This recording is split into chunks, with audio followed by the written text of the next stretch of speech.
करे से प्रशंसित है प्रभु आपना वाक्य आशीर्वाद करते। धन्यवाद। यही समय पुनर्बार मु प्रभु जीशु नाम आह्वान करी महाशय स्थान को आसवे यही प्रदत्त अंश उपर आम मध्य वाक्य परिवेषण करेंगे। धन्यवाद।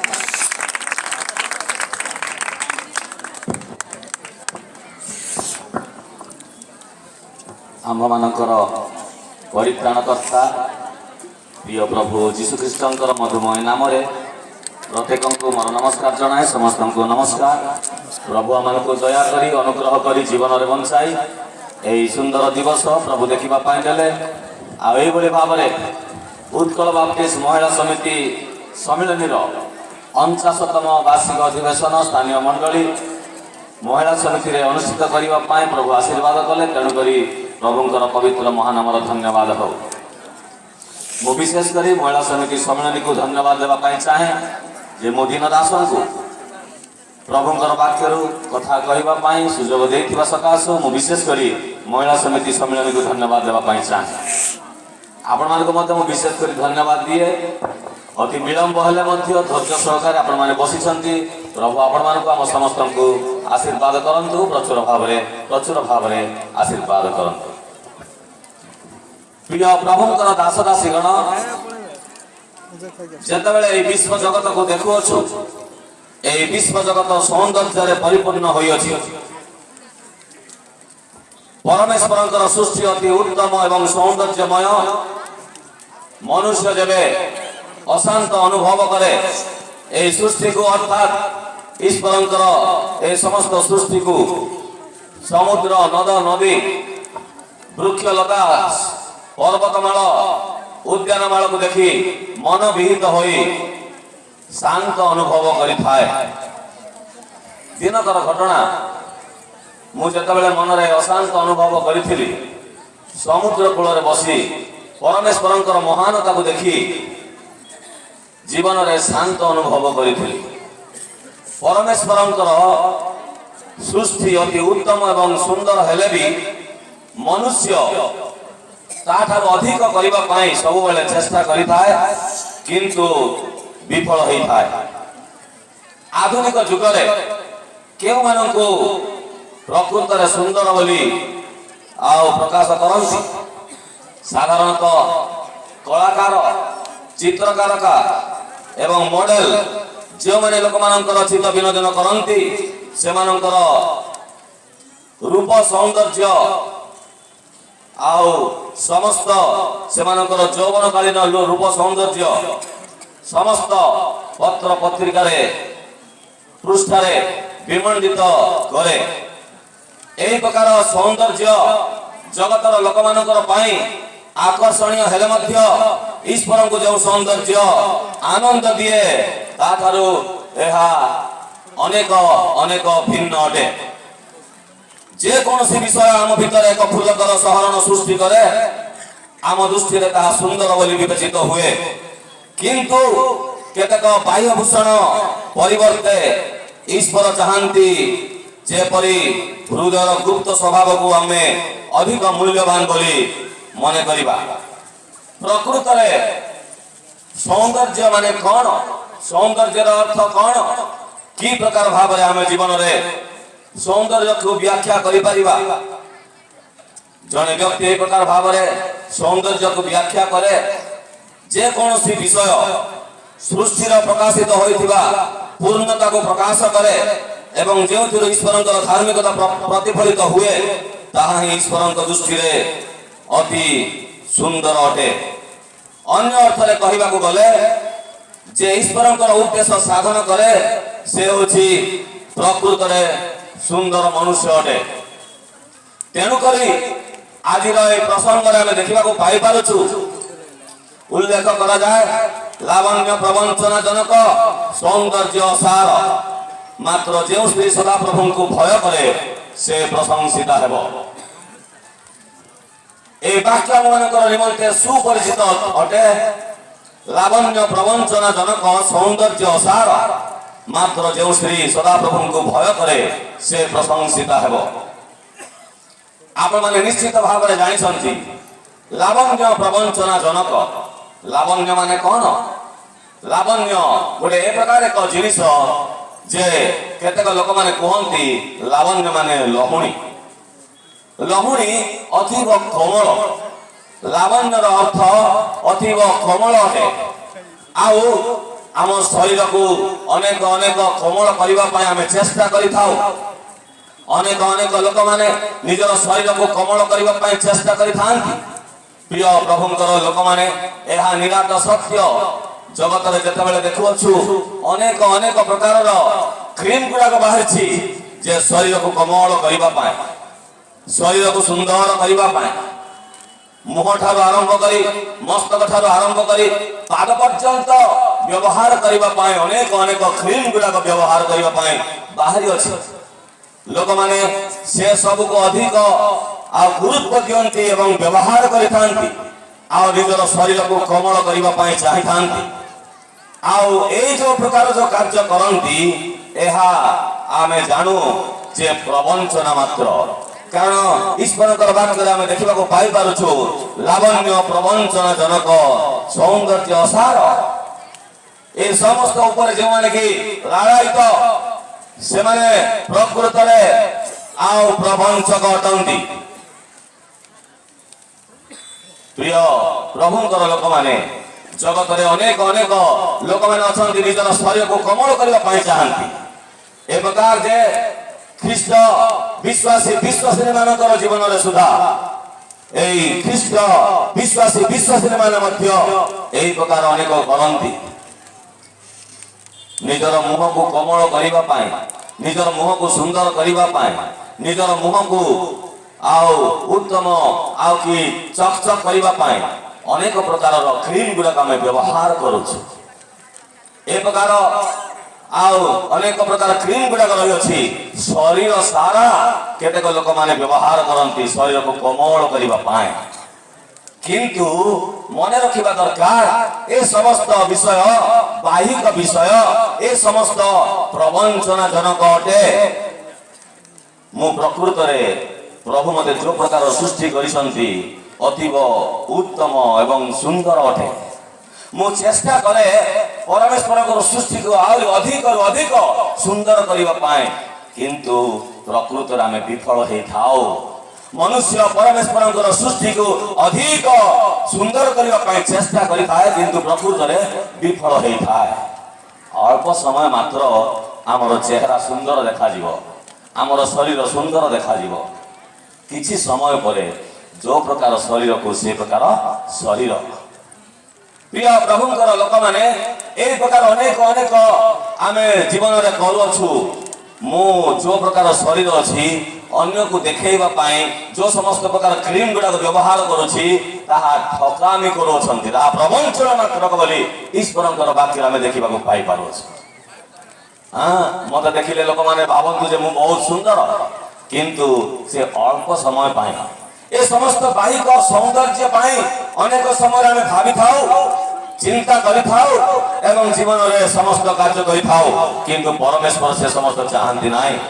ଏ ସମସ୍ତ ପ୍ରଭୁଙ୍କର ଦୃଷ୍ଟିରେ ପ୍ରବଞ୍ଚନା ଅଟେ, ଅନ୍ୟମାନଙ୍କୁ ଠକିବାର ବିଷୟ ଅଟେ।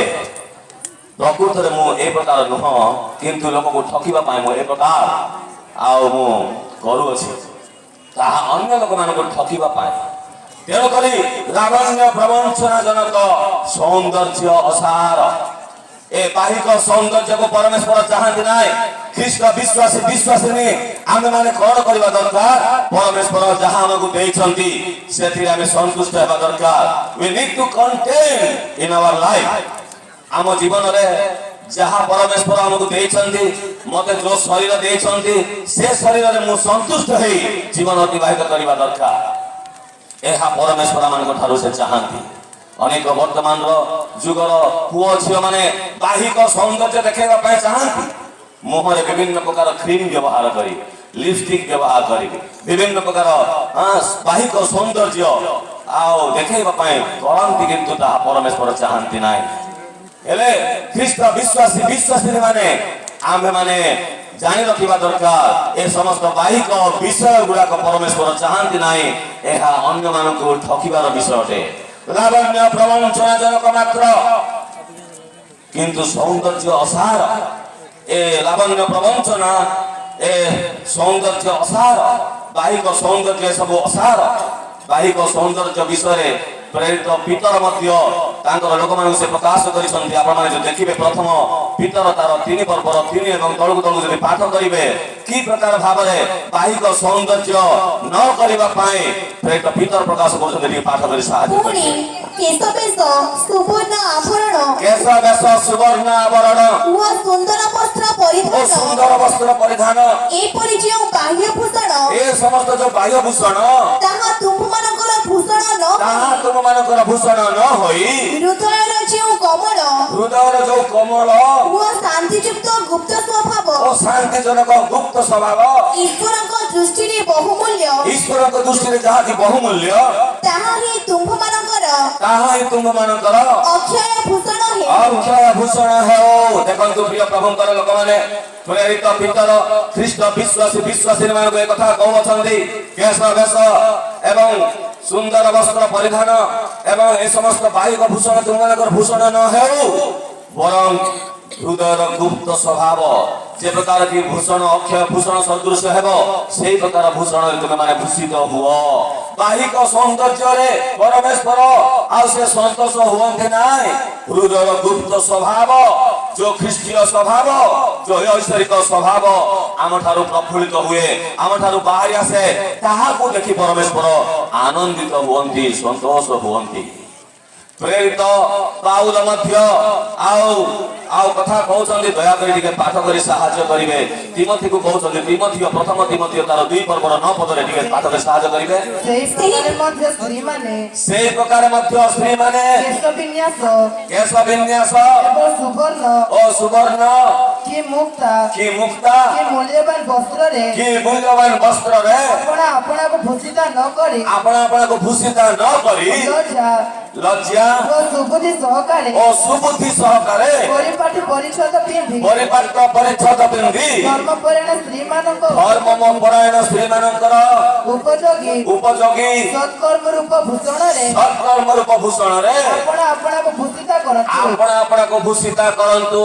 ପ୍ରିୟ ପ୍ରଭୁଙ୍କର ଦାସ ଦାସୀଗଣ ଏଠାରେ ଦେଖିବାକୁ ଆମେ ପାଇପାରୁଛୁ ପ୍ରେରିତ ପାଉଲ ମଧ୍ୟ ବାହିକ ଭୂଷଣ ବିଷୟରେ ଲୋକମାନଙ୍କୁ ଶିକ୍ଷା ଦେଉଛନ୍ତି। ଆଉ ସେ ସମସ୍ତ ବାହିକ ଭୂଷଣ ପରିତ୍ୟାଗ କରି ଯାହାକି ପରମେଶ୍ୱରଙ୍କର ଜୀବନରେ ସନ୍ତୋଷ ଦେବ ଏହି ପ୍ରକାର ଏକ ଗୁପ୍ତ ସ୍ୱଭାବ ଗୁଡାକ ପ୍ରତିଫଳିତ ହେଉ ତୁମମାନଙ୍କର ଜୀବନ ଠାରୁ ବୋଲି ପ୍ରଭୁ ଚାହୁଁଛନ୍ତି। ପ୍ରିୟ ପ୍ରଭୁଙ୍କର ଦାସ ଦାସୀଗଣ ବାହିକ ଭୂଷଣ ଗୁଡାକ ପରିତ୍ୟାଗ କରି ଆତ୍ମାଙ୍କର ସ୍ୱଭାବ ଆତ୍ମିକ ସ୍ୱଭାବ ଗୁଡାକ ଆମ ଜୀବନରେ ପ୍ରତିଫଳିତ ହେବା ଦରକାର। ଯଦି ଆମମାନଙ୍କର ଜୀବନରେ ତାହା ଗ୍ରହଣ କରିବା ନାହିଁ ତାହେଲେ ପରମେଶ୍ୱର ମାନଙ୍କୁ ବିଭିନ୍ନ ପ୍ରକାର ସମସ୍ୟା ଆଣି ପହଞ୍ଚାଇବେ। ଏ ସମସ୍ତ ବିଷୟ ପୂର୍ବରୁ ହିଁ ଯିଶାୟ ଭବିଷ୍ୟତ ବକ୍ତା ଲୋକମାନଙ୍କୁ ପ୍ରଦାନ କରିଛନ୍ତି ପ୍ରକାଶ କରିଛନ୍ତି। ଯଦି ଆପଣମାନେ ଦେଖିବେ ଆଉ ଯିଶାୟ ତାର 3 ଅଧ୍ୟାୟ 16ରୁ ତଳକୁ ଯଦି ପାଠ କରିବେ ଯିଶାୟ ଭବିଷ୍ୟତ ବକ୍ତା ସାଧୁ ସ୍ତ୍ରୀ ମାନଙ୍କର ବିଷୟରେ ପ୍ରକାଶ କରୁଛନ୍ତି ଯେଉଁମାନେ କି ବାହ୍ୟ ଭୂଷଣରେ ଆସକ୍ତ ହୁଅନ୍ତି ସେମାନଙ୍କୁ ପରମେଶ୍ୱର ସମସ୍ୟା ଆଣି ପହଞ୍ଚାଇ ଦିଅନ୍ତି। ସେ ସମସ୍ତ ବିଷୟରେ ଲେଖା ଅଛି ଟିକେ ପାଠ କହିଲେ ସିଓନର କନ୍ୟାଗଣ ଅହଙ୍କାରିଣୀ ଓ ଆପଣା ଗ୍ରୀବା ଲମ୍ବାଇ ଓ କଟାକ୍ଷ କରି ଗମନ କରନ୍ତି। ଗମନ କରୁ କରୁ ଚଞ୍ଚଳ ପାଦ ସଞ୍ଚାର ଓ ଚରଣରେ ରୁଣୁଝୁଣୁ ଶବ୍ଦ କରନ୍ତି। ଏହେତୁ ପ୍ରଭୁ ସିଓନର କନ୍ୟାଗଣର ମସ୍ତକ ପରମେଶ୍ୱର ସିଓନର କନ୍ୟାଗଣର ମସ୍ତକ କାଛୁମୟ କରିଦେବେ ଓ ସଦାପ୍ରଭୁ ସେମାନଙ୍କର ଗୁପ୍ତ ସ୍ଥାନ ଅନାବୃତ କରିବେ। ସେମାନଙ୍କର ଗୁପ୍ତ ସ୍ଥାନକୁ ଅନାବୃତ କରିଦେବେ। ସେଦିନ ପ୍ରଭୁ ସେମାନଙ୍କର ଗର୍ଭ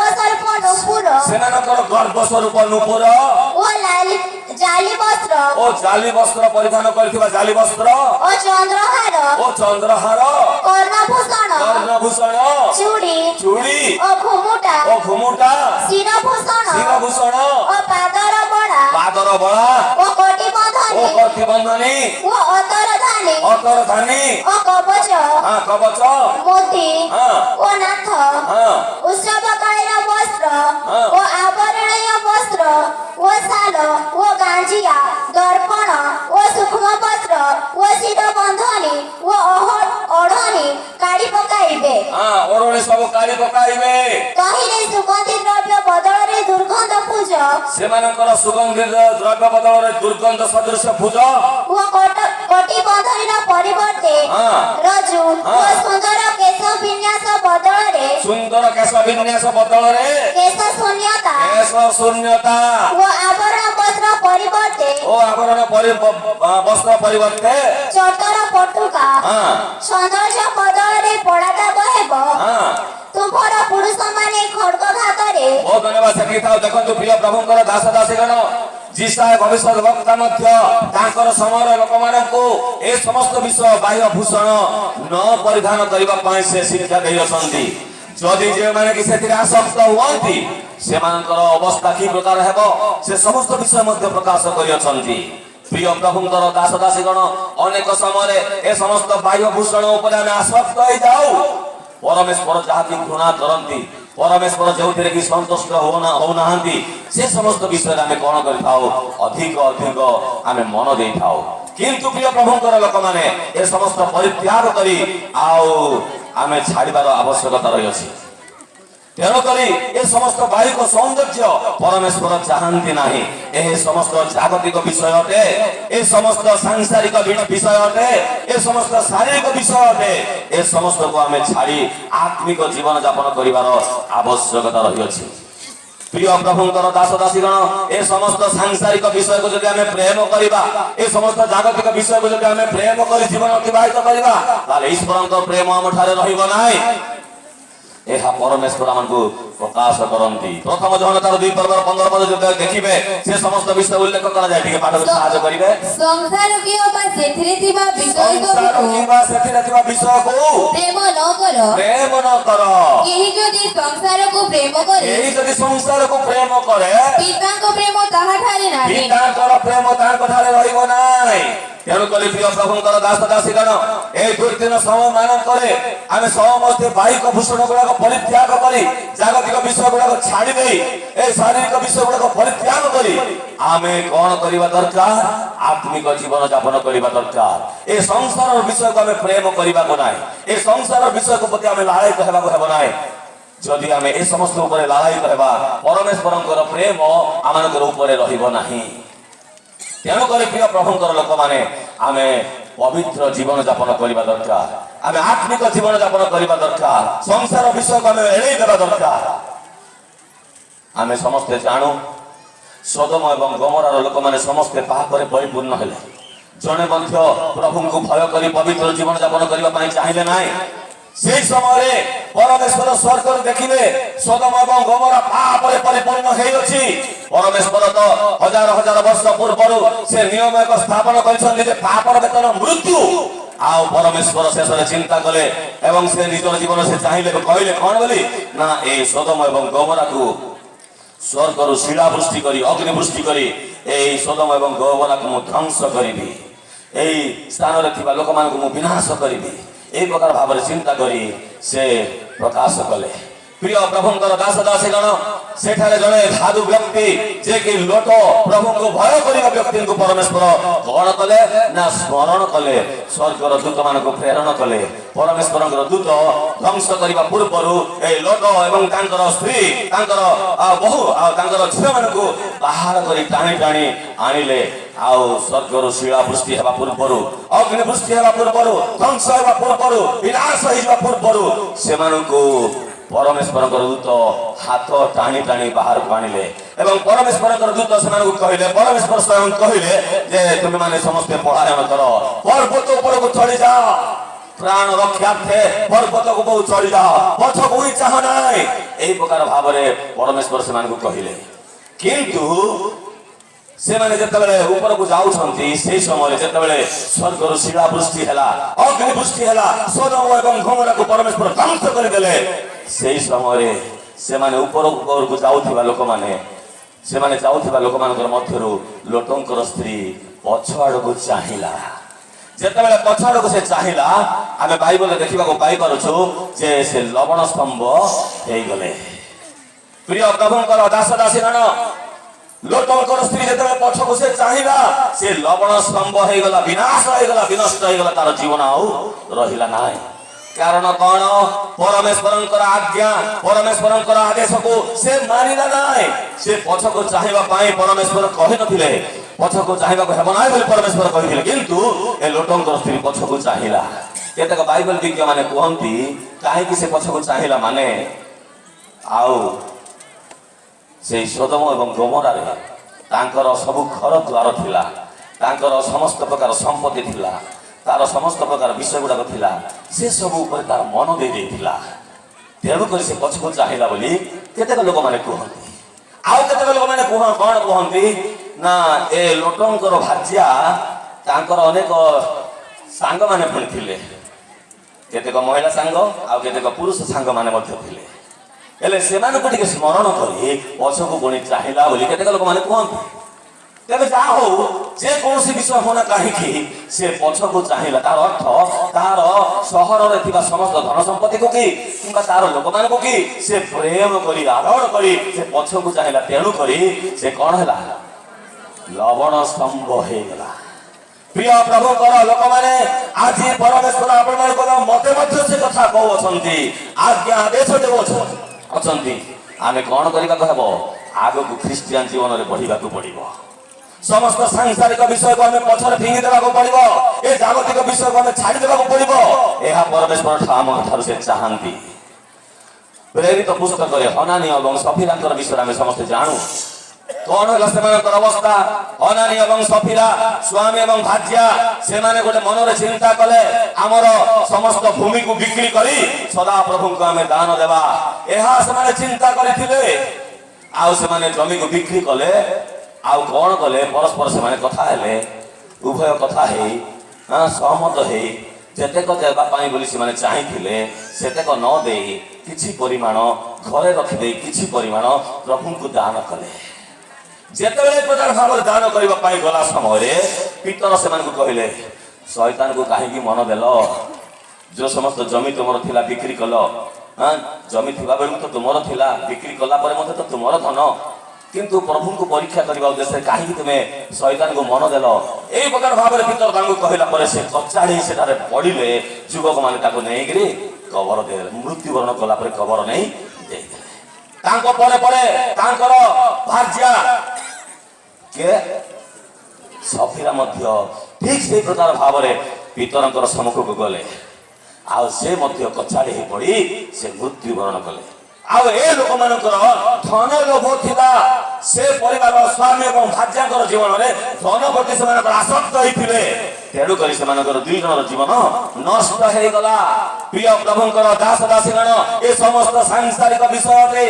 जागतिक विषय अटे ए समस्त प्रति में लड़ाई हेबा को हेबो नाही कौन पीबी कौन खाइबी कौन पिंदिबी बोली ए समस्त भारी हो नाही बोली कि परमेश्वर हमहु शिक्षा दउछथि प्रिय प्रभुंकर लोक माने ए समस्त परित्याग करी आमे जीवन अतिबाहित करबा आवश्यकता रही अछि आमे समस्त जानुछु आउ एहा परमेश्वरंकर घृणार विषय ए सांसारिक विषय प्रति आमे मन देबा नाही ए जगत प्रति विषय प्रति आमे मन देबा नाही कारण ए जगत हमर नाही ए जगतर लोक आमे नहु आमे यीशु को विश्वास करबा लोक माने समस्त स्वर्गर संतान संतति तेणु करी जगत प्रति आमे मन देबार किछि आवश्यकता नाही तेणु करी एठारे से कहउछन्ति कोन लावण्य प्रवंचना जनक सौंदर्य सार मात्र जो श्री सदा प्रभु को भय करे से प्रशंसिता हेबो ए जो वाक्य जे लिखिसन्ति के लिखिसन्ति के लिखिसन्ति के लिखिसन्ति सोलोमन ज्ञानी से पुस्तक लिखिसन्ति ए कथा से सब विषय कहू कहू कहू लावण्य प्रवंचना जनक सौंदर्य सार मात्र जो श्री सदा प्रभु को भय करे से प्रशंसिता हेबो ए समस्त विषय कहू कहू कहू अनेक विषय से सब से जानिले ए संसार विषय सब से निजर जीवन रे अनुभव कले उपभोग कले समस्त विषय कला पर शेष से गोटे कथा कहले असार असार समस्त ही असार सूर्य तले समस्त विषय असार कौन से सार विषय नाय कौन से उत्तम विषय नाय कौन से सुंदर विषय नाय समस्त किछि असार ए समस्त विषय प्रकाश करि अछंती हेले प्रकृत रे सौंदर्य विषय कौन अटे प्रकृत रे सुंदर विषय कौन प्रिय प्रभुंकर दास दासीगण लावण्य प्रवंचना जनक तापरे ସୌନ୍ଦର୍ଯ୍ୟ ସାର ମାତ୍ର ଯେଉଁ ସ୍ତ୍ରୀ ସଦାପ୍ରଭୁଙ୍କୁ ଭୟ କରେ ସେ ପ୍ରଶଂସିତା ହେବ। ପ୍ରଭୁଙ୍କୁ ଭୟ କରି ଜୀବନ ଯାପନ କରିବା ଦରକାର। ପ୍ରଭୁଙ୍କୁ ଯେତେବେଳେ ଆମେ ଭୟ କରିବା ସେତେବେଳେ ଆମେ ସୁନ୍ଦର ଜଣେ ମନୁଷ୍ୟ ହେବା, ସୁନ୍ଦର ମହିଳା ହେବା, ସୁନ୍ଦର ପୁରୁଷ ହେବା, ପରମେଶ୍ୱରଙ୍କର ସୁନ୍ଦର ଏକ ବ୍ୟକ୍ତି ଆମେ ହେବା। ପ୍ରଭୁଙ୍କୁ ଭୟ କରିବା ଦରକାର। ଜଣେ ବ୍ୟକ୍ତି ଯଦି ଯୀଶୁଙ୍କୁ ବିଶ୍ୱାସ କରିନାହିଁ, ତା ଜୀବନରେ ପ୍ରଭୁ ଭୟ ଯଦି ଆସିବ ନାହିଁ, ତାହେଲେ ଯୀଶୁଙ୍କୁ ସେ ବିଶ୍ୱାସ କରିପାରିବ ନାହିଁ, ଯୀଶୁଙ୍କୁ ଗ୍ରହଣ କରିପାରିବ ନାହିଁ। ଜଗତର ସମସ୍ତ ମୋହ ମାୟା, ସମସ୍ତ ଜଗତର ସମସ୍ତ ରଙ୍ଗ ଢଙ୍ଗରେ ମାତି ସେ ଜୀବନ ଯାପନ କରିବ, କାରଣ ତାଙ୍କ ଜୀବନରେ ଭୟ ପ୍ରଭୁଙ୍କ ପ୍ରତି ନାହିଁ। ଯେଉଁ ବ୍ୟକ୍ତି ପ୍ରଭୁଙ୍କୁ ଭୟ କରିବ ସେ ପରିତ୍ରାଣ ପ୍ରାପ୍ତ ହେବ। ଯେଉଁ ବ୍ୟକ୍ତି ପ୍ରଭୁଙ୍କୁ ଭୟ କରିବ, ଯୀଶୁଙ୍କୁ ବିଶ୍ୱାସ କରିବ, ସେ ପରିତ୍ରାଣ ପ୍ରାପ୍ତ ହେବ। ସେ ବ୍ୟକ୍ତି ଗୋଟେ ସୁନ୍ଦର ବ୍ୟକ୍ତି ଅଟନ୍ତି। ଆପଣମାନେ ଏବଂ ମୁଁ ନିଜ ନିଜ ଜୀବନରେ ଆମେ ପରୀକ୍ଷା କରିବା ଦରକାର। ମୁଁ କ'ଣ ସେଇ ସୁନ୍ଦର ବ୍ୟକ୍ତି?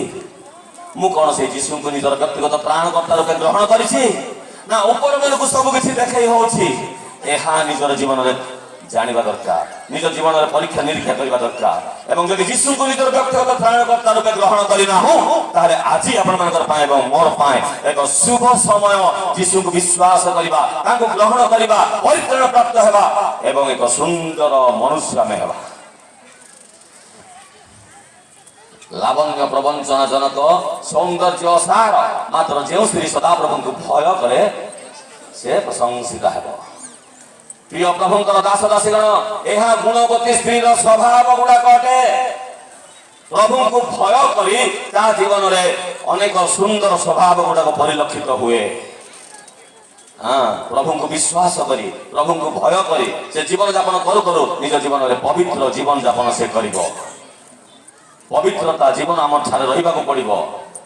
ପ୍ରଭୁଙ୍କୁ ଯେତେବେଳେ ଆମେ ଭୟ କରିବା, ପବିତ୍ର ଜୀବନ ଯାପନ ଆମ ଠାରେ ଆସିବ। ପ୍ରିୟ ପ୍ରଭୁଙ୍କର ଲୋକମାନେ, ଯେଉଁମାନେ କି ପ୍ରଭୁଙ୍କୁ ଭୟ କରନ୍ତି ସେମାନଙ୍କର ଜୀବନ ପବିତ୍ର ହୁଏ। ପବିତ୍ର ପରମେଶ୍ୱର ଆପଣମାନଙ୍କ ମଧ୍ୟ ଆହ୍ୱାନ କରିଅଛନ୍ତି ପବିତ୍ର କରିବା ପାଇଁ। ତେଣୁକରି ଆମମାନଙ୍କର ଜୀବନରେ ସଦା ସର୍ବଦା ପବିତ୍ର ହେଇ ଜୀବନ ଅତିବାହିତ କରିବା ଦରକାର। ଏ ସଂସାରର ମୋହ ମାୟାକୁ ଛାଡ଼ି ଦେଇ, ଜଗତର ମୋହ ମାୟା ଏ ସମସ୍ତ ଗୁଡାକ ଛାଡ଼ି ଦେଇ ଆମେ ପବିତ୍ର ଜୀବନ ଯାପନ କରିବାକୁ ପଡିବ। କାରଣ ପବିତ୍ର ପରମେଶ୍ୱର ଆମମାନଙ୍କୁ ପବିତ୍ର କରିବା ଉଦ୍ଦେଶ୍ୟରେ ସେମାନଙ୍କୁ କ'ଣ କରିଛନ୍ତି? ଆହ୍ୱାନ କରିଅଛନ୍ତି। ପ୍ରିୟ ପ୍ରଭୁଙ୍କର ଲୋକମାନେ, ପ୍ରଭୁ କହିଲେ ଆମ୍ଭେ ପବିତ୍ର, ତେଣୁକରି ତୁମେମାନେ ମଧ୍ୟ ପବିତ୍ର ହୁଅ। ଆମେ ପବିତ୍ର ଜୀବନ ଯାପନ ଅନେକ ସମୟରେ କରିପାରୁନାହୁଁ। ଆମର ଏ ଶରୀରରେ, ମନରେ, ହୃଦୟରେ ଅପବିତ୍ର ବିଷୟ ଗୁଡାକ ଆମେ ରଖି ଜୀବନ ଅତିବାହିତ କରୁ। ପରମେଶ୍ୱର ଯାହାକି ଚାହାନ୍ତି ନାହିଁ। ତେଣୁ ପ୍ରିୟ ପ୍ରଭୁଙ୍କର ଲୋକମାନେ, ଆମର ମନକୁ ପବିତ୍ର କରିବା, ଆମର ହୃଦୟକୁ ପବିତ୍ର କରିବା, ଆମର ଶରୀରକୁ ପବିତ୍ର କରି ଜୀବନ ଅତିବାହିତ କରୁ। ତେବେ ପରମେଶ୍ୱର ଗୌରବାନ୍ୱିତ ହେବେ ଏବଂ ସେମାନଙ୍କୁ ଆଶୀର୍ବାଦ କରିବେ। ପରମେଶ୍ୱର ଆମକୁ ମନ ଦେଇଛନ୍ତି, ପରମେଶ୍ୱର ଆମକୁ ହୃଦୟ ଦେଇଛନ୍ତି, ପରମେଶ୍ୱର এই ଶରୀର ସୃଷ୍ଟି କରିଛନ୍ତି। এই ଶରୀରକୁ ପବିତ୍ର କରି ରଖିବା ଦରକାର। ଅନେକ ସମୟରେ এই ଶରୀରକୁ ଅପବିତ୍ର କରିଦେଉ, ବିଭିନ୍ନ ପ୍ରକାର ନିଶା ଦ୍ରବ୍ୟ ପାନ କରି, ବିଭିନ୍ନ ପ୍ରକାର ମନ୍ଦ କାର୍ଯ୍ୟ କରି ଏ ଶରୀରକୁ ଆମେ ଅପବିତ୍ର କରିଦେଉ। କିନ୍ତୁ ପରମେଶ୍ୱର କହନ୍ତି ଯେ ତୁମମାନଙ୍କର ଶରୀର ଈଶ୍ୱରଙ୍କ ମନ୍ଦିର। ଯେଉଁମାନେ এই ମନ୍ଦିରକୁ ନଷ୍ଟ କରନ୍ତି, ଆମ୍ଭେ ସେମାନଙ୍କୁ ନଷ୍ଟ କରିବା ବୋଲି ପରମେଶ୍ୱର କୁହନ୍ତି। ତେଣୁକରି ପ୍ରିୟ ପ୍ରଭୁଙ୍କର ଲୋକମାନେ, এই ଦୁର୍ଦିନ ସମୟ ମାନଙ୍କରେ ଆମେ ପବିତ୍ର ଜୀବନ ଯାପନ କରିବା। ତେବେ ପ୍ରଭୁ ଆମକୁ ଅନୁଗ୍ରହ କରିବେ ଏବଂ ସେମାନଙ୍କୁ ଆଶୀର୍ବାଦ କରିବେ। ପ୍ରଭୁଙ୍କୁ ଭୟ କଲେ ପବିତ୍ର ଜୀବନ ଯାପନ ହିଁ କରିବ। ଖାଲି ତାହା ମାତ୍ର ନାହିଁ, ପ୍ରଭୁଙ୍କୁ ଭୟ କଲେ ଆଉ ଏକ ସ୍ୱଭାବ ଆମ ଠାରେ ଦେଖାଯିବ। ସେହି ସ୍ୱଭାବ ହେଉଛି ନମ୍ରତାର ସ୍ୱଭାବ। নম্রতার রূপ বস্ত্র পরিধান করে জীবন অতিবাহিত কর বলি পরমেশ্বর আমাকে শিক্ষা দেবছন্তি। প্রথম পিতরকার 5 পর্ব 5 পদ টিকে পাঠ করে সাহায্য করিবে কোনসি জন ব্যক্তি। तुम्हीमान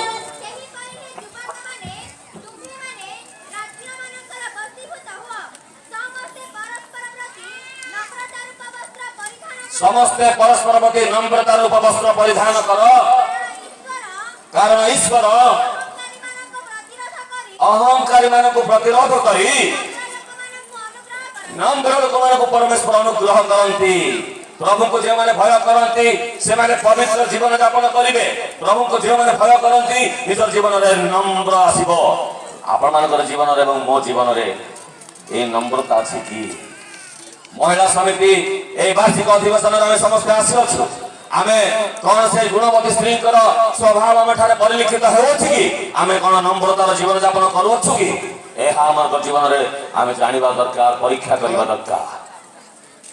ବାଇବଲରେ ଅବ୍ରାହମଙ୍କର ଭାର୍ଯ୍ୟା କିଏ? ସାରା। ସେ ବହୁତ ନମ୍ର ଜୀବନ ଯାପନ କରୁଥିଲେ, ତେଣୁକରି ଅବ୍ରାହମକୁ ପ୍ରଭୁ ବୋଲିକରି ମଧ୍ୟ ସମ୍ବୋଧନ କରୁଥିଲେ। ନମ୍ରତା ଯଦି ନ ଆସିଲେ କୌଣସି ବ୍ୟକ୍ତି ସେ କେବେ ଏହି ପ୍ରକାର ଭାବରେ ସମ୍ବୋଧନ କରିପାରିବ ନାହିଁ। ତେଣୁକରି ପ୍ରିୟ ପ୍ରଭୁଙ୍କର ଦାସ ଦାସୀଗଣ, ଆମେ ଯେତେବେଳେ ପ୍ରଭୁଙ୍କୁ ଭୟ କରିବା ବ୍ୟକ୍ତି ସେ ଯୀଶୁଙ୍କୁ ବିଶ୍ୱାସ କରିବ। ଭୟ କରିବା ବ୍ୟକ୍ତି ସେ ଯୀଶୁଙ୍କୁ ବିଶ୍ୱାସ କଲା ପରେ ପବିତ୍ର ଜୀବନ ଯାପନ କରିବ। ପ୍ରଭୁଙ୍କୁ ଭୟ କରିବା ବ୍ୟକ୍ତି ସେ ଯୀଶୁଙ୍କୁ ବିଶ୍ୱାସ କଲା ପରେ ନମ୍ରତାର ଜୀବନ ଯାପନ କରିବ। ଖାଲି ତାହା ମାତ୍ର ନାହିଁ, ଧାର୍ମିକତାର ଜୀବନ ଯାପନ କରିବ, ପ୍ରେମର ଜୀବନ ଯାପନ କରିବ, ଗୀର୍ଜା ଉପାସନା ପ୍ରାର୍ଥନାରେ ଯୋଗଦାନ କରିବ, ସତ୍କର୍ମ କାର୍ଯ୍ୟ କରିବ ଏବଂ ସ୍ୱାମୀର ବଶୀଭୂତା ହେବ, ସ୍ୱାମୀର ସନ୍ତୋଷଜନକ ବ୍ୟକ୍ତି ଜଣେ ହେବ ଏବଂ ସ୍ୱାମୀକୁ ସଦା ସର୍ବଦା ସେ ସମ୍ଭ୍ରମ କରିବ, ସମ୍ମାନ ଦେବ। ଏ ସମସ୍ତ ବାକ୍ୟ ଆମେ ବାଇବଲରେ ଦେଖିବାକୁ ପାଇପାରୁଅଛୁ। ଲାବଣ୍ୟ ପ୍ରବଞ୍ଚନା ଜନକ, ସୌନ୍ଦର୍ଯ୍ୟ ସାର, ମାତ୍ର ଯେଉଁ ସ୍ତ୍ରୀ ସଦାପ୍ରଭୁଙ୍କୁ ଭୟ କରେ ସେ ପ୍ରଶଂସିତା ହେବ। ଯେଉଁମାନେ କି ସଦାପ୍ରଭୁଙ୍କୁ ଭୟ କରନ୍ତି ସେମାନେ ପ୍ରଶଂସିତା ହେବେ। ଜଗତର ଲୋକମାନେ ତାଙ୍କୁ ପ୍ରଶଂସା କରିବେ। ଯେଉଁମାନେ ସଦାପ୍ରଭୁଙ୍କୁ ଭୟ କରି ଉତ୍ତମ ସ୍ୱଭାବ ସେମାନଙ୍କର ଜୀବନରୁ ପରିଲକ୍ଷିତ ହୁଏ, ସେମାନଙ୍କର ଲୋକମାନେ ପ୍ରଶଂସା କରିବେ। ହେଲେ ଲୋକମାନେ କେବଳ ପ୍ରଶଂସା କରିବେ ତାହା ନୁହଁ, କିନ୍ତୁ ପରମେଶ୍ୱର ମଧ୍ୟ ସ୍ୱୟଂ ସେ କଣ କରିବେ? ପ୍ରଶଂସା କରିବେ। ରୋମିଓ ପୁସ୍ତକ ତାର 2 ପର୍ବର 29 ପଦରେ ପାଠ କରି ସାହାଯ୍ୟ କରିବେ। ଶୀଘ୍ର ସରେଇଦେବା। କିନ୍ତୁ ଅନ୍ତରରେ ଯେ ଜିହୁଦୀ ସେ ଜିହୁଦୀ, ଅନ୍ତରରେ ଯେ ଜିହୁଦୀ ସେ ଜିହୁଦୀ, ପୁଣି ଆଞ୍ଚଳିକ ଭାବରେ ନୁହେଁ ମାତ୍ର ଆତ୍ମିକ ଭାବରେ, ହୃଦୟରେ ଯେ ଶୂନ୍ୟତ ହୃଦୟରେ ଶୂନ୍ୟତ, ତାହା ପ୍ରକୃତ ଶୂନ୍ୟତ, ତାହା ପ୍ରକୃତ ଶୂନ୍ୟତ। ଏପରି ଲୋକ ମନୁଷ୍ୟମାନଙ୍କ ଠାରୁ ପ୍ରଶଂସା ପ୍ରାପ୍ତ ହୁଏ ନାହିଁ, ଏ ପ୍ରକାର ଲୋକମାନେ ମନୁଷ୍ୟମାନଙ୍କ ଠାରୁ ପ୍ରଶଂସା ପ୍ରାପ୍ତ ହୁଏ ନାହିଁ, କିନ୍ତୁ ଈଶ୍ୱରଙ୍କ ଠାରୁ ପ୍ରାପ୍ତ ହୁଏ। କିନ୍ତୁ ଈଶ୍ୱରଙ୍କ ଠାରୁ ପ୍ରଶଂସା ପ୍ରାପ୍ତ ହୁଏ। ପ୍ରିୟ ପ୍ରଭୁଙ୍କର ଦାସ ଦାସୀଗଣ, ପ୍ରଭୁଙ୍କୁ ବିଶ୍ୱାସ କରି ନିଜ ଜୀବନରେ ପ୍ରଭୁଙ୍କ ପ୍ରତି ଭୟ ଥିବା ସକାଶୁ ପ୍ରଭୁଙ୍କୁ ବିଶ୍ୱାସ କରି ସେ ପବିତ୍ର ଜୀବନ ଯାପନ କରେ, ନମ୍ରତାର ଜୀବନ ଯାପନ କରେ, ଧାର୍ମିକତାର ଜୀବନ ଯାପନ କରେ, ଈଶ୍ୱର ପରାୟଣତାର ଜୀବନ ଯାପନ କରେ ଏବଂ ପ୍ରେମର ଜୀବନ ଅତିବାହିତ କରେ ଏବଂ ସତ୍କର୍ମ କାର୍ଯ୍ୟ କରି ଜୀବନ ଅତିବାହିତ କରେ। ଗୀର୍ଜା ପ୍ରାର୍ଥନା ଉପାସନାରେ ଯୋଗଦାନ କରୁ କରୁ এই প্রকার জীবন অতিবাহিত কলে পরমেশ্বর কোন করিবে? সে প্রশংসা করিবে। Praise the Lord, hallelujah. আপন মানে এবং মু আমার জীবন দ্বারা পরমেশ্বর কোন প্রশংসা করছন্তি? আমানকু কোন প্রশংসা করছন্তি? আমকু দেখিবা মাত্রকে কোন প্রশংসা করছন্তি? প্রিয় প্রভুঙ্কর দাস দাসীগণ, পুরাতন নিয়মরে অনেক অনেক লোক মানে সাধু ব্যক্তি মানে সেমানে জীবন অতিবাহিত করি পরমেশ্বরঙ্কর সন্তোষ পাত্র হইছন্তি। পরমেশ্বর সেমানকু প্রশংসা করিছন্তি। পরমেশ্বরঙ্কর প্রশংসার ব্যক্তি হেবা আমাদের আবশ্যকতা রয়েছে। কি প্রকার ভাবে পরমেশ্বর বিশ্বস্তମାନଙ୍କୁ প্রশংসা করিবে? পরম গীত তার 2 পর্বর 14 পদ থেকে পাঠ করে সাহায্য করিবে। শীঘ্র হে মোহর কপট, হে মোহর কপতি, ତୁମ୍ଭେ ଶୈଳର ଫାଟରେ ଗଡ଼ନ୍ତି ସ୍ଥାନରେ ଅନ୍ତରାଳୟରେ ଅଛ, ମତେ ତୁମ୍ଭର ରୂପ ଦେଖିବାକୁ ଦିଅ, ମତେ ତୁମ୍ଭର ରବ ଶୁଣିବାକୁ ଦିଅ, କାରଣ ତୁମ୍ଭର ରବ ସୁମିଷ୍ଟ, ତୁମ୍ଭର ରୂପ ଅତୀବ ମନୋହର ସୁନ୍ଦର। ଏଇଠାରେ ପରମେଶ୍ୱର ଆଉ ସେ ପ୍ରକାଶ କରୁଛନ୍ତି। କପଟ କପତିକୁ କହୁଛନ୍ତି। ଓକେ, କପଟ କପତିକୁ କହୁଛନ୍ତି। ଏଠାରେ କପଟ ଏବଂ କପତି ମାନେ କଣ? କପଟ ହଉଛନ୍ତି ସ୍ୱୟଂ ପରମେଶ୍ୱର, କପତି ହଉଛନ୍ତି ଖ୍ରୀଷ୍ଟଙ୍କୁ ବିଶ୍ୱାସ କରିବା ଲୋକମାନେ, ବିଶ୍ୱାସିନୀ ମାନେ, ମଣ୍ଡଳୀକୁ ସୂଚାଏ। କପଟ ହଉଛନ୍ତି ସ୍ୱୟଂ ପରମେଶ୍ୱର, କପତି ହେଉଛି ମଣ୍ଡଳୀ। ଏ ମଣ୍ଡଳୀ କୋଉ ଜାଗାରେ ଅଛି? ସେ କପତି କୋଉଠି ଅଛି? କୋଉ ଜାଗାରେ ଅଛି? ଶୈଳର ଫାଟକର ଗଡ଼ାନ୍ତି ସ୍ଥାନରେ ଅଛି। ତାର ଅର୍ଥ ଏ ଯୋଉ ମଣ୍ଡଳୀ ବର୍ତ୍ତମାନ ଜଗତରେ ଅଛି, ଜଗତ ସୁରକ୍ଷିତ ଜଗତ ନୁହଁ। এই জগତରେ ଆମମାନଙ୍କୁ ବିଭିନ୍ନ ପ୍ରକାର ସମସ୍ୟା ଅଛି, କ୍ଲେଶ ଅଛି, ଦୁଃଖ ଅଛି, ତାଡ଼ନା ଅଛି, ନିନ୍ଦା ଅଛି, ଅପମାନ ଅଛି। ଏପରିକି ଆମମାନଙ୍କର ଜୀବନ ଦେବା ପାଇଁ ମଧ୍ୟ ଏ ପ୍ରକାର ସମୟ ଆସିବ। ଏ ପ୍ରକାର ସମୟରେ ଆମେ ଅଛୁ। ସେ ଯୋଉ କପଟି ଗଡ଼ାଣିଆ ସ୍ଥାନରେ ଅନ୍ତରାଳରେ ଅଛି, ବଡ଼ ଜଟିଳ ଜାଗାରେ ଅଛି। ଠିଆ ହେବା ପାଇଁ ବଡ଼ ଜାଗ୍ରତ ସେ ଠିଆ ହେଇଛି, ବଡ଼ ଜାଗ୍ରତରେ ସେ ବସିଛି। ଭଲ ଭାବରେ ଆପଣମାନେ ଘରେ ଯାଇକି ପଢ଼ନ୍ତୁ। ହେଲେ ଏ ପ୍ରକାର କୌପତିକୁ ସେ କୌପତ ଆହ୍ୱାନ କରୁଛନ୍ତି ତୁମ୍ଭର ରୂପ ଟିକେ ମତେ ଦେଖାଅ। ଆଉ ଟିକେ ପାଠ କରନ୍ତୁ ତ କଣ ଲେଖା ଅଛି? ହେ ମୋହର କୌପତି ତୁମ୍ଭେ ଶୈଳର ଫାଟରେ ଗରନ୍ତି ସ୍ଥାନରେ ଅନ୍ତରାଳରେ ଅଛ। ତୁମ୍ଭର ରୂପ ଟିକେ ମତେ ଦେଖିବାକୁ ଦିଅ, ତୁମର ରବ ଟିକେ ମତେ ଶୁଣିବାକୁ ଦିଅ, କାରଣ ତୁମର ରବ ଶୁଣିବା ପାଇଁ ବହୁତ ସୁମିଷ୍ଟ ଓ ତୁମର ରୂପ ଅତୀବ ମନୋହର। ତୁମର ମୁହଁ ଟିକେ ମତେ ଦେଖେଇ ଦିଅ, ତୁମର ସ୍ୱର ଟିକେ ମତେ ଶୁଣେଇ ଦିଅ। ଏ କଥା ସେ କୌପତିକୁ କହୁଛନ୍ତି। ହଁ ମୋର ପ୍ରିୟ ଭାଇ ଏବଂ ଭଉଣୀ ମାନେ, ଆମେ ମାନେ ସମସ୍ତେ କୌପତି ଯୀଶୁଙ୍କୁ ବିଶ୍ୱାସ କରିବା ଲୋକମାନେ, ବିଶ୍ୱାସିନୀ ମାନେ, ଆମେ ସମସ୍ତେ ମଣ୍ଡଳୀ। ଏ ମଣ୍ଡଳୀକୁ ପରମେଶ୍ୱର ଦେଖିବା ପାଇଁ ସେ ଚାହୁଁଛନ୍ତି। ତୁମର ମୁହଁ ଟିକେ ଦେଖେଇ ଦିଅ, ତୁମର ସୁନ୍ଦର ମୁହଁ ଟିକେ ଦେଖେଇ ଦିଅ। ତୁମର ଯୋଉ ଗୁପ୍ତ ଆତ୍ମିକ ସ୍ୱଭାବ ଜୀବନ ଯାପନ କରୁଛନ୍ତି ନାଇଁ କି, ସେଇଟା ଯୋଗୁଁ ତୁମେ ବହୁତ ସୁନ୍ଦର ଦେଖାଯାଉଛ। ସେ ରୂପ ଟିକେ ମତେ ଦେଖେଇ ଦିଅ। ଏ ଜାଗତିକ ରୂପ ମତେ ଦରକାର ନାହିଁ, ଏ ଜାଗତିକ ମନୁଷ୍ୟର ରୂପ ମତେ ଦରକାର ନାହିଁ, ଟିକେ ଆତ୍ମିକ ରୂପ ମତେ ଟିକେ ଦେଖେଇ ଦିଅ, କାରଣ ତୁମର ରୂପ ଅତୀବ ମନୋହର, ତୁମର ରୂପ ଅତୀବ ସୌନ୍ଦର୍ଯ୍ୟରେ ପରିପୂର୍ଣ୍ଣ।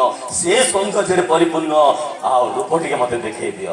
ଆଉ ତୁମର ସ୍ୱର ମତେ ଟିକେ ଶୁଣିବାକୁ ଦିଅ, ତୁମର ସ୍ୱର ମତେ ଟିକେ ଶୁଣିବାକୁ ଦିଅ, କାରଣ ତୁମର ସ୍ୱର ଅତୀବ ସୁନିଷ୍ଠ ମୋର କାନ ପାଇଁ। ଟିକେ ତୁମର ମୁହଁ ଟିକେ ଦେଖେଇ ଦିଅ ଏବଂ ତୁମର ସ୍ୱର ଟିକେ ମତେ ଶୁଣେଇ ଦିଅ। ପ୍ରିୟ ପ୍ରଭୁଙ୍କର ଦାସ ଦାସୀଗଣ, ଆତ୍ମିକ ସ୍ୱଭାବରେ ପରିପୂର୍ଣ୍ଣ ହେଇଥିବା ଲୋକମାନଙ୍କର ମୁହଁ ଦେଖିବା ପାଇଁ ପ୍ରଭୁ ଚାହାନ୍ତି।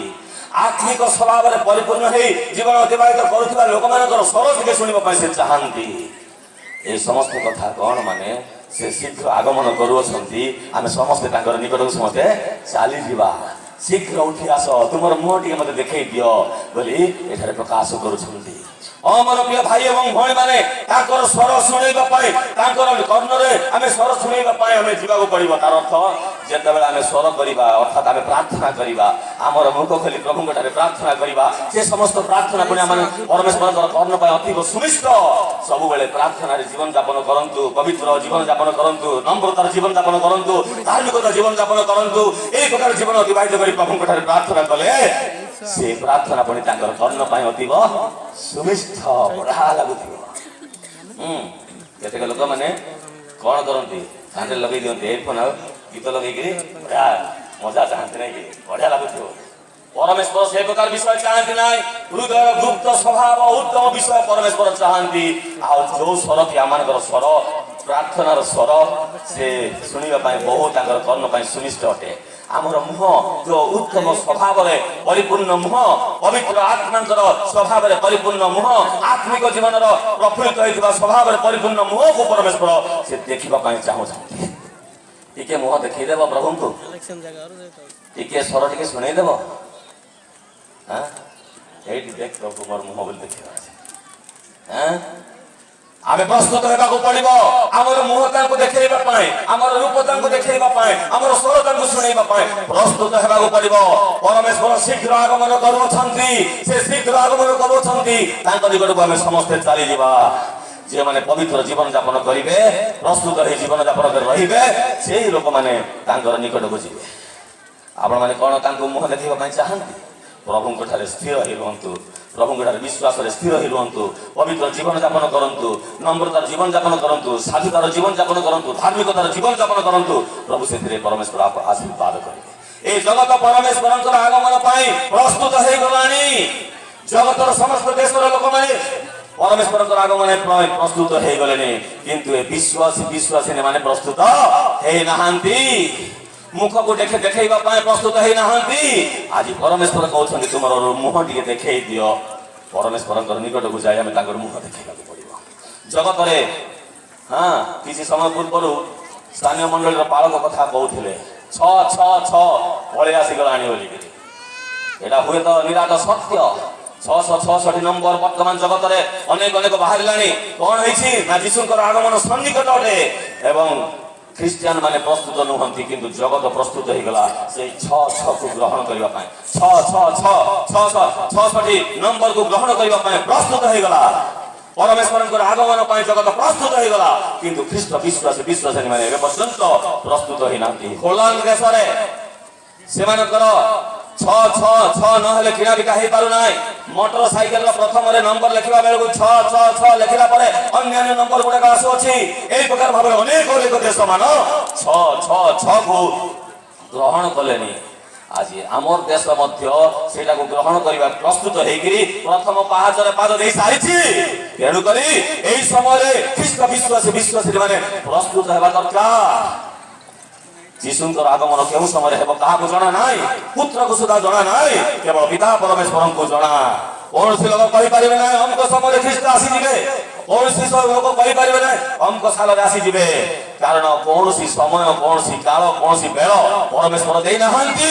ଯେଉଁମାନେ କୁହନ୍ତି ସେମାନଙ୍କର କଥା ଶୁଣନ୍ତୁ ନାହିଁ। ଯଦି 26 ସାଲରେ ଆସିଯିବେ ଲୋକମାନେ କଣ କରିବେ? ଲୋକମାନେ ସମସ୍ତେ ବିଭିନ୍ନ ପ୍ରକାର ପାପରେ ଜଡ଼ିତ ହେବେ। 26 ସାଲରେ ସେ ଆସିବେ ନା, ଏବେ ଯାହା କରିବା ସେ କର। 26 ସାଲ ଲାଷ୍ଟ ବେଳକୁ ଟିକେ ମନ ପରିବର୍ତ୍ତନ କରି ତାଙ୍କ ନିକଟକୁ ଚାଲିଯିବା। ତେଣୁକରି ପ୍ରିୟ ପ୍ରଭୁଙ୍କର ଲୋକମାନେ, ପ୍ରଭୁଙ୍କର ଆଗମନ କେହି କୌଣସି ସମୟରେ ଆସିବ ଜାଣିନାହାନ୍ତି। ଈଶ୍ୱରଙ୍କର ବାକ୍ୟ ତାହା କୁହେ ନାହିଁ। ଈଶ୍ୱରଙ୍କର ବାକ୍ୟ ଆମକୁ ଶିକ୍ଷା ଦିଏ ଯେ କୋଉ ମୁହୂର୍ତ୍ତରେ ସେ ଆସିଯିବ। ଚୋରର ସଦୃଶ ସେ ଆସିବେ, ଚୋର ସଦୃଶ ସେ ଆସିବେ। ଆମେ ସବୁବେଳେ ପ୍ରସ୍ତୁତ ହେବା ଦରକାର, ସବୁବେଳେ ଜାଗ୍ରତ ହେବା ଦରକାର। ଏ ସମସ୍ତ ବିଷୟକୁ ଆମେ ମନରେ ରଖି ପବିତ୍ର ଜୀବନ ଯାପନ କରି ପ୍ରସ୍ତୁତ ହେବା। ସେଥିରେ ତାଙ୍କର ଆଗମନ ସମୟରେ ସମସ୍ତେ ଆମେ ତାଙ୍କର ନିକଟକୁ ଚାଲିଯିବା। ପ୍ରଭୁ ଆପଣମାନଙ୍କ ଏବଂ ମତେ ଆମ ସମସ୍ତଙ୍କୁ ଆଶୀର୍ବାଦ କରନ୍ତୁ, ଯେ ପ୍ରକାର ତାଙ୍କ ନିକଟକୁ ଯିବା ଏବଂ ସମସ୍ତେ ଆମେ ତାଙ୍କର ସଙ୍ଗରେ ରହିବା। ତେଣୁକରି ପରମେଶ୍ୱରଙ୍କର ବାକ୍ୟ ଆମକୁ ଶିକ୍ଷା ଦିଏ କେଉଁ ମୁହୂର୍ତ୍ତରେ କେଉଁ ସମୟରେ ସେ ଆସିବେ କୌଣସି ବ୍ୟକ୍ତିକୁ ଜଣା ନାହିଁ। ଏବେ ମଧ୍ୟ ଆସିପାରନ୍ତି, ଆଉ କିଛି ସମୟ ପରେ ସେ ଆସିପାରନ୍ତି। ତେଣୁକରି ପ୍ରଭୁଙ୍କର ବାକ୍ୟକୁ ଆମେ ସ୍ଥିର ଧରି ରଖିବା ଏବଂ ତାଙ୍କର ଆଗମନ ସମସ୍ତେ ଆମେ ତାଙ୍କର ନିକଟକୁ ଯିବା। ପ୍ରଭୁ ଏ ସମସ୍ତ ବାକ୍ୟ ଦ୍ୱାରା ଆମ ସମସ୍ତଙ୍କୁ ଆଶୀର୍ବାଦ କରନ୍ତୁ, ପ୍ରଚୁର ଭାବରେ ଆଶୀର୍ବାଦ କରନ୍ତୁ। ସମସ୍ତେ ଚକ୍ଷୁ ବନ୍ଦ କରିବା, ପ୍ରାର୍ଥନା କରିବା। ଦୟାକରି ଚକ୍ଷୁ ବନ୍ଦ କରିବେ, ପ୍ରଭୁଙ୍କ ଠାରେ ସମର୍ପିତ ହେଇଯିବେ, ପ୍ରଭୁଙ୍କ ଠାରେ ପ୍ରାର୍ଥନା କରିବେ। କେଉଁ ମୁହୂର୍ତ୍ତରେ ପରମେଶ୍ୱର ଆସିଯିବେ ଆମେ ଜାଣୁନା। ଆମେ ପ୍ରଭୁଙ୍କ ଠାରେ ପ୍ରସ୍ତୁତ ହେଇ ଜୀବନ ଅତିବାହିତ କରିବା, ତେବେ ପ୍ରଭୁ ଗୌରବାନ୍ୱିତ ହେବେ। ତାଙ୍କର ଆଗମନ ସମୟରେ ଆମେ ତାଙ୍କର ନିକଟକୁ ସେ ଖେଳିଯିବେ। ତେଣୁକରି ଆସୁ ଏ ମୁହୂର୍ତ୍ତରେ ସମସ୍ତେ ଚକ୍ଷୁ ବନ୍ଦ କରିବା। ଯଦି ପ୍ରଭୁଙ୍କୁ ଭୟ କରିନାହାନ୍ତି, ଯୀଶୁଙ୍କୁ ନିଜର ବ୍ୟକ୍ତିଗତ ତ୍ରାଣକର୍ତ୍ତା ରୂପେ ଗ୍ରହଣ କରିନାହାନ୍ତି, ଆଜି ଏ ମୁହୂର୍ତ୍ତରେ ଯୀଶୁଙ୍କ ଠାରେ ବିଶ୍ୱାସ କରନ୍ତୁ, ଯୀଶୁଙ୍କୁ ଗ୍ରହଣ କରନ୍ତୁ। ଯୀଶୁଙ୍କୁ ହୁଏତ ଆପଣମାନେ ଯୀଶୁକୁ ବିଶ୍ୱାସ କରିଅଛନ୍ତି, କିନ୍ତୁ ପବିତ୍ର ଜୀବନ ଯାପନ କରୁନାହାନ୍ତି, নম্রতাର ଜୀବନ ଯାପନ କରୁନାହାନ୍ତି, ଧାର୍ମିକତାର ଜୀବନ ଯାପନ କରୁନାହାନ୍ତି। ଆଉ ଆଜି ପ୍ରଭୁଙ୍କ ଠାରେ ଏକ ନିଷ୍ପତ୍ତି ନିଅନ୍ତୁ, ପ୍ରଭୁ ମୁଁ ପବିତ୍ର ଭାବରେ ଜୀବନ ଯାପନ କରିବି, ଜଗତର ମୋହମାୟାରେ ପଡ଼ିବି ନାହିଁ, ଜଗତର ପାପରେ ରହିବି ନାହିଁ, ଆଉ ମୁଁ ପ୍ରଭୁ ପବିତ୍ର ହେବି, ମୋତେ ତୁମେ ଦୟା କର। ପ୍ରଭୁଙ୍କ ଠାରେ ଏଭଳି ଭାବରେ ପ୍ରାର୍ଥନା କରି ନିଷ୍ପତ୍ତି ନିଅନ୍ତୁ। ପ୍ରଭୁ ଆପଣମାନଙ୍କୁ ଆମ ସମସ୍ତଙ୍କୁ ଆଶୀର୍ବାଦ କରିବା ପାଇଁ ଚାହାନ୍ତି। ଆମେ ସମସ୍ତେ ଚକ୍ଷୁ ବନ୍ଦ କରିବା, ପ୍ରାର୍ଥନା କରିବା। ଆମମାନଙ୍କର ମଧ୍ୟରେ ଉତ୍କଳ ବାପ୍ତିସ୍ମ ମଣ୍ଡଳୀ ସମ୍ମିଳନୀର ଆଉ କୋଷାଧ୍ୟକ୍ଷ ମହାଶୟ ଅଛନ୍ତି, ଆସିବେ ପ୍ରାର୍ଥନା କରିବେ, ତାପରେ ଆମେ ଅନ୍ୟାନ୍ୟ କାର୍ଯ୍ୟକ୍ରମ କରିବା। ଆସନ୍ତୁ ପ୍ରାର୍ଥନା କରିବା। ପ୍ରେମମୟ ସ୍ୱର୍ଗସ୍ଥ ପିତା, ତୁମ ପବିତ୍ର ନାମର ଧନ୍ୟବାଦ କରୁଛୁ, ପ୍ରଶଂସା କରୁଛୁ। ତୁମ ଦାସଙ୍କ ଦ୍ୱାରା ସୁନ୍ଦର ବାକ୍ୟ ଆମମାନଙ୍କୁ ପ୍ରଦାନ କରିଛ। ସେ ବାକ୍ୟର ଗଭୀରତା ଆଧ୍ୟାତ୍ମିକ ଜୀବନ ଯାପନ କରିବା ପାଇଁ ଆମମାନଙ୍କୁ ପ୍ରତ୍ୟେକଙ୍କୁ ଆଶୀର୍ବାଦ କର। ତୁମ ଦାସଙ୍କୁ, ତାଙ୍କ ପରିବାର ସେବା କାର୍ଯ୍ୟକୁ ଆଶୀର୍ବାଦ କର। ଧନ୍ୟବାଦ ଏଇ ଯୀଶୁଙ୍କ ନାମରେ ଏହି ପ୍ରାର୍ଥନା କରୁଅଛୁ, ଆମେନ୍।